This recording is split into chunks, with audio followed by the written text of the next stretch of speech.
그 시대의 상식이었다고도 할 수 있습니다. 그래서 제자들은 남들이 뭐라고 하느냐라는 말에 대해서 이렇게 대답했습니다. 세례 요한이라고 하고요. 또 엘리야라고도 하고요. 혹은 선지자 중에 한 사람이 살아난 것입니다. 그렇게 이야기도 합디다. 그러니까 그 예수님을 온전히 따르지 않는 무리들 가운데서도 뭔지는 잘 모르지만 사람들은 세례 요한이나 엘리야나 혹은 다시 살아날 만한 영역이 있는 사람이면 자신들도 구원할 수 있을 것이라는 생각을 한 것이죠. 그리고 그들은 예수님이 바로 그런 사람이라고, 예수님은 그런 분이라고 생각을 한 것입니다. 그러니까 여러분, 하여간 온전하지는 못하지만 이 당시 사람들, 그 무리들의 예수님에 대한 평가는 나쁘지 않았습니다. 굉장히 좋은 평가였어요. 자기들이 알고 있는 지식 안에서 대단히 높은 평가를 한 것입니다. 그 선지자 중에 한 사람이다. 자신들이 생각할 수 있는 최고의 평가를 예수님에 대해서 내리고 있었던 것이죠.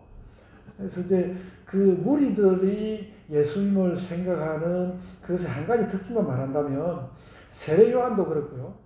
엘리야도 그렇고 또 옛날 선지자 중에 한 사람이 살아난 것이다 하는 그 이야기, 그 세 마디의 말은 제사장은 아니고 선지자에 관한 이야기. 그 예수님은 선지자입니다. 그런 뜻에 갖고 왔습니다. 그 약간의 차이가 있는데 제사장은 늘 이스라엘 사람들에게 있어서 사회를 안동시키는 그런 사람이었다면 선지자는 교회와 사회를 혁신시키는 사람이었습니다. 그러니까 대충 말해서 이 무리들도 예수님이 그냥 조용히 와서 안동만 시키는 것이 아니라 무언가 세계를 혁신하고 믿음의 세계를 혁신하고 새로운 삶의 길을 보여줄 거라고 믿었던 것입니다. 무리들도 그렇게 믿었습니다.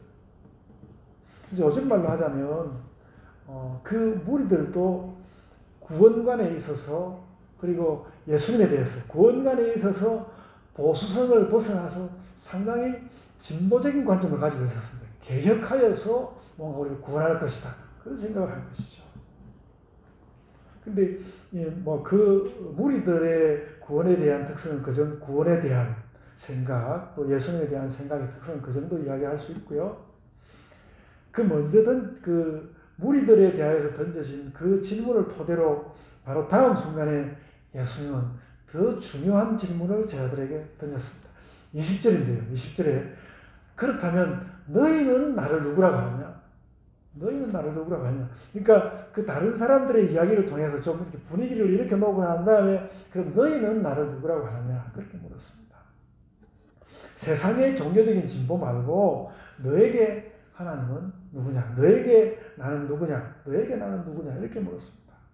제자들의 답은 다시 한번 아주 선명했습니다. 하나님의 그리스도이십니다. 그러니까 제자들의 이 답이 아주 또렷하고 분명했습니다. 그들의 인식은 예수님의 실체에 다 예수님이 정말 어떤 분인지 제자들이 상당히 이미 알고 있었다는 것이죠.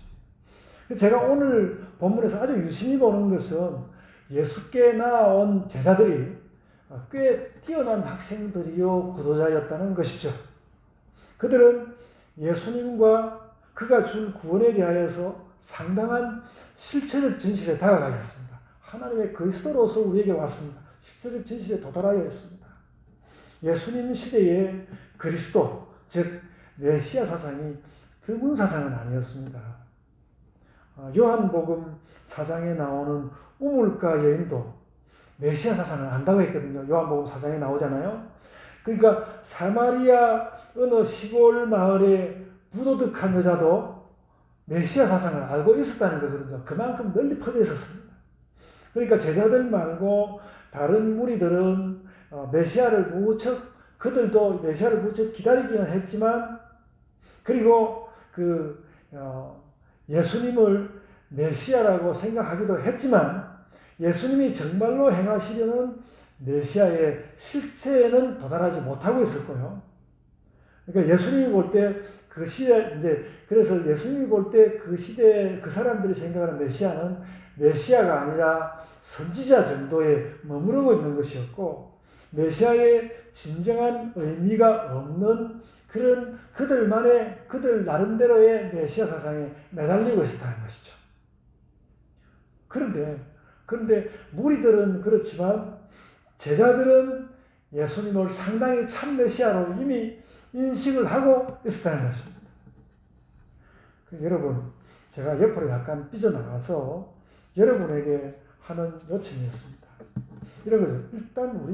일단 우리가 예수님의 제자들만큼은, 제자들도 아직 가야 할 길이 멀긴 한데, 지금 나오는 예수님의 제자들만큼은 영혼에 대한 관심을 가져야겠다는 것입니다. 제자들이 영혼에 대한 깊은 관심 가운데서 이분은 진짜 메시아야, 아니야, 선지자 정도를 넘어서는 훨씬 다른 하나님의 그리스도라고 할 수 있는 그런 메시아야, 이런 자리에 제자들이 도달해 있었는데, 그것은 그들의 영혼에 대한 깊은 관심으로부터 나오는 것이었습니다. 그래서 그들은 시대의 흐름과 고통 속에서 메시아를 기다렸고, 예수님이 그분이라는 것을 상당히 예수님 뜻에 부합하게 그들은 알고 고백하고 있었다는 것이죠. 그래서 그들의 대답은 훌륭했습니다. 20절에 다시 말씀드리지만 20절에 베드로가 이르되 하나님의 그리스도 신이다. 이 그리스도라는 말은 메시아와 같은 말이고 구세주, 구원자라는 뜻이죠. 당신은 우리의 구원자입니다. 그렇게 대답을 한 거예요. 예수님 뜻에 상당히 가깝게 당신은 우리의 구원자입니다. 그렇게 대답했습니다. 정답이었습니다. 제자들은 확실히 몰려든 무리들보다는 한 수준 높은 구원관을 가지고 있었습니다. 무리들은 선지자들이 할 수 있는 정도의 구원을 생각했지만 제자들은 예수님이 하나님의 새로운 능력을 가지고 와서 인생을 갈아엎어서 주실 어떤 그 구원에 관한 사고를 가지고 있었다는 것이죠. 그런 구원관을 그들이 예수님이 그렇게 구원하실 거라는 생각을 제자들은 하고 있었다는 것이죠. 제자들의 이 훌륭한 답, 굉장히 훌륭한 답이었어요. 제자들의 이 훌륭한 대답을 받아놓고, 이 제자들이 훌륭한 답을 받아놓고 예수님은 20절에서 이 답에 대한 첫 단계 반응을 보여주시는데, 이들의 그 훌륭한 답에 대한 예수님의 첫 번째 반응이 뭔가 하면 이 말을 아무에게도 하지 말라는 거예요. 아무에게도 내가 하나님의 그리스도라는 말을 하지 말라. 이 명령을 제가 지난번에도 말씀을 드렸는데, 이 말씀을 메시아 은닉이라고 하는데, 앞에 나온 내용을 보면 왜 예수께서 그것을 감추시는지 알 수 있습니다. 사람들은 예수님을 선지자 정도로 생각하면서 메시아라고 말하는데, 제자들은 그와는 다른 뜻으로 메시아 이야기를 하고 있다는 것이죠. 제자들은 메시아의 참된 인격을, 그 실체를 알고 있지만, 다른 사람들은 메시아라는 말을 들으면 자신들이 생각하는 선지자 이야기를 메시아에 대해 매겨가지고 메시아 이야기를 흐트려버릴 거라는 것이죠. 그래서 예수님이 너무 앞질러서 메시아다 이야기하지 말라. 메시아에 대한 이해가 흐려져 버릴 것이다. 그래서 메시아 이야기가 뒤죽박죽이 되어 버릴 것이다. 그러므로 예수께서 막으셨다. 그래서 예수께서 제자들에게 주신 이야기는 너희의 메시아 이해는 훌륭하지만 이것을 사람들에게 말하지 말아라. 그 무리들이 생각하고 있는 그런 거 뒤섞이지 않도록 해라. 이것이 예수님의 첫 번째 반응입니다. 예수님이 메시아라는 것을 감추는 이유는 머지않아서 예수께서 참 메시아 이야기를 온 세상에 드러내실 것이기 때문에 그때 가서 하도록 해라. 그리고 이어서요, 22절은 그 메시아라는 말에 대한 예수님의 두 번째 반응이기도 하고 첫 번째 아무에게도 말하지 말라는 그 반응에 대한 설명이기도 합니다. 예수께서 22절에서 뭐라고 말을 했는가 하면 그 참 메시아는 따로 있는데 그 참 메시아가 어떻게 되는 것인가 하면 22절에서 내가 많은 고난을 받고 그리고 서기관과 장로들과 또 제사장들, 대제사장들에 의해서 버려지고 죽은 다음에 살아날 것이다. 이렇게 말해야 된단 말이죠. 여러분, 이 말씀은 대단히 중요합니다. 22절에 나온 이 말씀이 대단히 중요한데 이것이 예수님이 갖고 있는 메시아 규정입니다. 이게 진짜 메시아라는 것이죠. 많은 고난을 받고 그리고 그 전통 세력들, 서기관들, 대제사장들, 장로들에 의해서 버려지고 그리고 죽은 다음에 살아날 것이다. 이게 메시아라는 것이죠.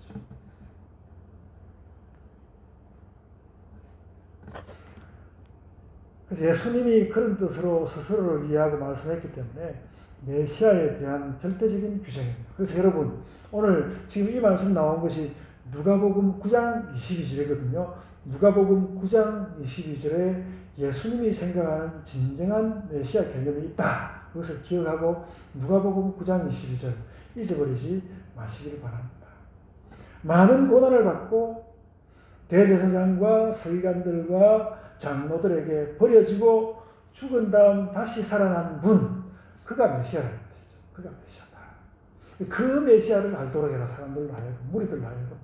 제자들도 하나님의 그리스도라는 것은 알았지만, 하나님의 그리스도라는 그 실체성은 알았지만, 그 하나님의 그리스도가 세상에 드러나는 방식이 죽었다가 다시 살아나는 일이라는 것은 아직 모르고 있었는데, 예수님 그것을 제자들에게 또 보태 주셨습니다. 그러니까 한 단계 한 단계 예수님과 제자들의 그 대화의 동행 가운데서 제자들이 한 걸음 한 걸음 이렇게 자라가고 있는 것이죠. 그래서 예수님은 제자들에게 그것을 가르쳐 주고 그것을 통해서 새롭게 구원과 확신을 주고 있는 것입니다. 고난받고 버려져서 죽었다가 다시 살아난다. 이것이 메시아입니다. 그래서 음악으로 치면 사막이죠. 사막. 고난받는 1막, 고난받는 메시아. 2막, 버려진 메시아. 3막, 죽은 메시아. 4막, 다시 살아난 메시아. 이런 식이죠. 그래서 제가 느낌이 탁 와서 핸델의 메시아가 어떻게 구성되는지 살펴봤는데요. 핸델의 메시아는 3막 51장으로 된 아주 엄청난 음악이었습니다. 그리고 그 할렐루야라는 곡이 2막의 끝에서 3막으로 넘어가는 자리에 있는데 그 어느 자리인가 하면 순환과 부활의 경계선에 있는 순환과 부활의 경계선에 할렐루야. 그러니까 굉장히 적절한 자리에 있는 것이죠. 그러니까 핸델의 그 신학적인 이해가 메시아에 대한 신학적 이해가 상당한 수준에 있다는 것을 제가 이번에 설교를 준비하면서 깨달았습니다. 좀 여담으로 메시아라는 곡은 뭐 3막 51장이니까 한 주에 한 장씩 들으면 1년 걸리는 그런 곡으로 되어 있는 것 같습니다. 예수님이 말씀한 메시아는 고난받고 버려져서 죽었다가 다시 살아남으로 백성을 구원하는 분입니다. 이것에 대하여서 무리들은 크게 오해했고 제자들은 또 그 예수님에 대해서 그 메시아에 대해서 상당히 많은 것을 몰랐고 예수님이 그것을 지금 제자들에게 가르쳐주고 있는 것입니다. 여러분 이 예수님의 이런 이야기를 들을 때 한 단계 메시아 이야기가 선지자에서 또 하나님의 그리스도라는 실체성을 거쳐서 또 예수께서 어떤 길을 걸어가실 것인지 그런 것을 한 단계 한 단계 예수께서 가르쳐 주실 때 여러분에게 어떤 마음이 듭니까? 마음에서 그 말을 뭉게 막 믿음이 피어서 일어나는 것을 느끼십니까? 아니면 믿음이 막 화산처럼 솟아오르는 그런 것을 느끼십니까? 예수님이 구원자라는 것은 그런 뜻입니다. 그는 고난받고 버려져서 죽었다가 살아남으로 우리를 구원하신 메시아이십니다. 핸델의 메시아는 그 이상을 가지는 않습니다. 근데 예수님은 구원 이야기를 할 이야기 다 한 것 같은데 예수님은 구원 이야기를 그 22절에서도 그치지 아니하고 제가 아주 중요하다는 그 22절에서도 그치지 아니하고 23절에서 그 메시아 이야기를 전혀 다른 국면으로 끌고 가고 있습니다. 23절에 뭐라고 하는가 하면 나를 따라오려거든 그런 말인데 이 말은 구원을 받으려거든 그 말과 같은 말이거든요. 나를 따라오려거든 무엇을 하라고 합니까? 자기를 부인하고 날마다 십자가를 지고 나를 따라오너라 이 말씀에 도달한다는 것이죠. 이것은 예수님의 그 메시아로서의 예수님의 행위는 끝났지만 그를 따라가는 자의 행위, 그러니까 예수님의 어떤 그 메시아 사상은 그냥 우리가 아는 것으로 놔두지 않고 너희가 그러면 뭘 해야 될 것인가, 어디로 가야 하고 무엇을 따라가야 할 것인지 거기에 대해서 다시 이야기를 한다는 것이죠. 그러니까 이 23절의 이 말씀은 구원을 원하는 사람들의 필수 행동 수칙 같은 것을 말한다는 것이죠. 메시아는 고난받고 버려져서 죽었다가 다시 살아나시는데 그를 따라가는 것은 그냥 따라가는 것이 아니라 자기를 부인하고 십자가를 지고 따라가는 것이다. 우리가 늘 구원을 이야기하면 십자가와 부활을 이야기하거든요. 그거 맞고요. 그거 맞는데 오늘 말씀은 거기에서 우리에게 한 가지를 또 부과하고 있는 것입니다. 아주 구체적으로, 그러니까 그 구원을 따라간다는 것은 아주 구체적으로 자기를 부인하고 십자가를 지고 따라가는 것이다. 이게 그러니까 사실 우리에게 구원을 이해하는 데서 가장 어려운 부분은 바로 이 부분입니다. 어떻게 구원의 길을 따라갈 것인가, 이게 어렵다는 것이죠. 우리는 늘 이 말 앞에서 더 이상 길을 못 갑니다. 제가 앞서서 마더 테레사 이야기를 했는데 마더 테레사의 글을 읽으려는 이유가 바로 이것 때문입니다. 마더 테레사는 이 부분을 어떻게 받아들였는가, 그리고 좀 따라가야 됩니다. 오늘 말씀을 전하면서도 십자가와 자기 부인의 가장 어려움을 느낍니다. 앞부분은 한 단계 한 단계 오는 것을 깨달으면서 깨닫는 기쁨이 있었는데 지금 이 말씀에 부딪혀 23절 말씀에 부딪혀서는 고통을 느끼는 거예요. 나는 이게 잘 안 되는데 어려움을 느끼는 거예요. 근데 24절에서 그 어려움을 느끼는 우리에게 또 하나의 말이 주어지는데 십자가와 자기 부인에 대해서 뭐라고 해석하는가 하면 그 목숨을 잃는 것이라고 해요. 너무 강하다 하는 느낌이 들 만큼, 그러니까 뭐 자기를 부인해라, 십자가를 져야 된다, 그까지만 해도 굉장히 우리는 부담을 느끼는데 거기다가 막 더 한 방 더 실어서 그건 너의 목숨을 잃는 것이라고 이야기하는 것이죠. 24절에 이렇게 말했습니다. 누구든지 나를 위하여 제 목숨을 잃으면 고마리라. 자기를 부인하는 것을 그냥 예수님이 그 목숨을 잃는 것이라고 해석을 해버렸습니다. 예수님이 이렇게 해석을 해버렸어요. 자기 부인이란 그 죽는 거야. 십자가는 죽는 거야. 십자가는 내가 죽는 것입니다. 그래서 그 내가 죽는다는 말을 좀 더 역동적으로 딱 느낌이 오게 하는 말씀이 뭔가 그 목숨을 잃는 것이다. 그렇게 말하는 것이죠. 그래서 제 방식대로 좀 설명을 하자면요. 기독교에는 그래서 우리가 세상에서 뭘 하다가 좀 잘 안 되잖아요. 뭐 좀 안 되면 하나님 제가 무슨 문제가 있어서 이럴까요? 이렇게 생각하고 기도할 때 답을 찾지 못하고 그렇게 하는데 하다가 뭐 우리가 뭘 하다가 좀 잘 안 될 때 우리는 이 물음을 물어야 하는 것이죠. 나는 정말 죽었는가? 내가 아직 죽지 못한 부분은 무엇인가? 뭔가 일이 안 되는 것은 주님을 제대로 안 따라가는 것인데 그래서 우리가 그 주님을 제대로 못 따라가는 것이 뭔가를 물을 때 나는 정말 죽었는가? 이 물음을 물어야 한다는 것이죠. 목사님 맨날 이야기 꺼내면 저기까지 가지. 그렇게 생각하지 마시고요. 이 말이 정말 그렇다는 것이죠. 우리가 무엇인가 일을 하다가 어려움에 부딪히고 제대로 넘어가지 않을 때 우리는 내가 정말 아직 덜 죽어서 그런 거 아닌가. 내가 아직 죽지 않은 부분은 뭔가. 그걸 찾아가지고 그런 나를 죽이는 작업을 하는 거. 그러니까 그걸 듣고 어떤 사람은 그래서 예수 믿나 맨날 그런 이야기나 하지 뭐 이렇게 이야기하면 조롱하는 그런 말까지도 하지만 그것을 세상 사람들이 조롱한다 할지라도 예수님이 가르쳐 주신 의미는 분명한 거예요.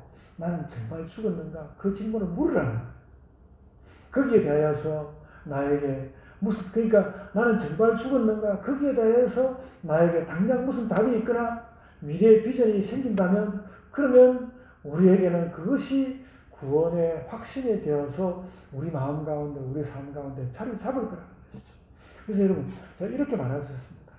하여간 그러니까 우리가 사탄을 이기는 구원의 결정타는 부활이 분명하죠. 그래서 다시 그 구원의 결정타는 부활인데 그 결정타 부활이 우리에게 자리 잡으려고 한다면 내가 죽은 것이 확인되어야 한다는 것입니다. 그러니까 구원의 결정타인 부활이 나에게서 확인되려고 한다면 내가 죽는 그 단계가 확인되어야 한다는 것이죠. 굉장히 중요한 말을 했는데 알아들으셨죠? 그리고 26절에서는 바로 이런 예수님의 이런 십자가의 이야기를 부끄러워하면 너하고 나하고 끝이다 그랬습니다. 너하고 나하고 관계가 끊어진 거야. 이 십자가의 이야기를 이렇게 자기를 부인하는 이야기를, 내가 죽는 이야기를, 목숨을 잃는 이야기를 부끄러워하면 나하고 끝이라고요. 나하고 나는 관계가 없는 거야. 그리고 그 말에 의해서 27절에서 말씀합니다. 이 말을 알고 받아들인다면 이 땅에서 이미 하나님 나라도 볼 것이라고 했습니다. 그 말을 받아들인다면 이 땅에서 이미 하나님 나라를 볼 것이다. 그 뭐 예수님의 그 당시의 사건을 두고 또 여러 가지 다른 해석도 있지만 저는 오늘 이 해석을 여러분께 들으려고 합니다. 그래서 그 예수님 말씀을 잘 받아서 그가 메시아인 것을 알고 내가 십자가를 지고 내 목숨을 잃었다라는 그런 자리까지 가게 된다면 우리가 이 땅에서 이미 하나님 나라를 볼 것이다. 예수께서 그런 말씀을 하셨습니다. 여러분, 제가 오늘 마더 테레사를 들먹이면서 더 분명한 하나님 나라를 여러분 앞에 보이려고 저는 노력하였습니다. 근데 거기에 대해서 성경의 최종적인 대답은 뭔가 하면 너는 죽었느냐? 그걸 묻는 거예요. 너는 죽었느냐? 그걸 묻습니다. 그러니까 저도 이 말씀을 두고 설교를 하면서 우리 성도들에게 이게 어떤 설득으로 다가갈까? 제 자신을 돌아볼 때도 내가 또 내일도 또 내가 죽지 못한 어떤 모습을 드러낼 가능성이 많은데 예수께서 또 너는 죽었느냐 이렇게 물어오시는 것에 대해서 어떻게 감당할까? 여전히 거기에 대한 분명한 답은 없으면서 그래도 예수께서 이 질문을 우리에게 분명히 아주 결정적인 자리에서 이걸 묻고 있다. 너는 죽었느냐 이걸 묻고 있다는 거예요. 여러분, 그래서 말입니다. 그래서 우리는 확신을 자랑하는 것보다는 내가 죽은 것을 자랑하는 것이 좋다는 것입니다. 확신을 자랑하는 것보다는 내가 죽은 것을 자랑해야 한다. 여러분, 오늘 우리 한국 교회도 물론 온 세계 교회의 모든 왜곡은 저는 여기에서 출발한다고 합니다. 온 세계의 그 그리스도 교회의 왜곡은 여기에서 출발합니다. 나의 죽음은 없는 채로 나의 확신을 자랑하는 것. 이것이 교회를 왜곡시키는 것이죠. 나는 죽지 않은 채로 내가 이거 확신할 수 있어. 이게 내가 확신이야. 오늘도 얼마나 수많은 교회에서 얼마나 많은 그리스도인들이 이게 나의 확신이야. 자기의 죽음은 없는 채로 얼마나 많은 사람이 그런 것을 외치고 있을까. 이것이 기독교 교회를 왜곡시키는 것이죠. 나의 죽음은 없는 채로 확신을 자랑하는 것. 이것이 교회를 왜곡하는 것입니다. 성경이 예수님이 분명히 그렇게 하지 말라고 그랬는데 교회는 끝없이 교회는 끝없이 그런 왜곡을 한다는 것이죠. 자기는 죽지 않았는데 죽어야만 확신이 올 거라고 했는데 죽지 않았으면서 확신을 자랑하는 것이니까 그건 가짜 확신 아닙니까? 아무리 대단히 훌륭해 보인다 할지라도 그 말씀을 하고 있는 것입니다. 그래서 여러분, 오늘 말씀을 따른 제 메시지는 이것입니다. 확신을 자랑하지 말고, 오늘 확신과 구원이라고 했는데 그러나 정말 확신으로 들어가려고 한다면 내가 확신을 자랑하지 말고 내가 정말 죽었는지 확인해라. 뭔가 나는 왜 이렇게 확신이 없을까? 그렇게 생각될 때 막 확신을 찾아서 헤매는 것이 아니라 내가 죽지 않은 것이 있구나.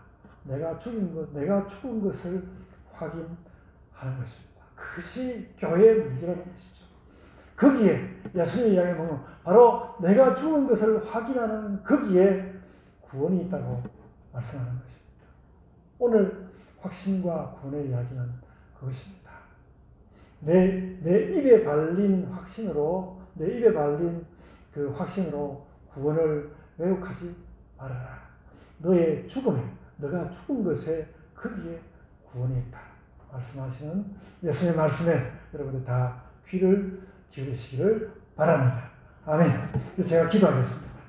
은혜가 풍성하신 아버지 하나님, 저희에게 깨달음도 주시고 또 복도 주시되 지금 저희가 결심을 갖게 하여 주옵소서.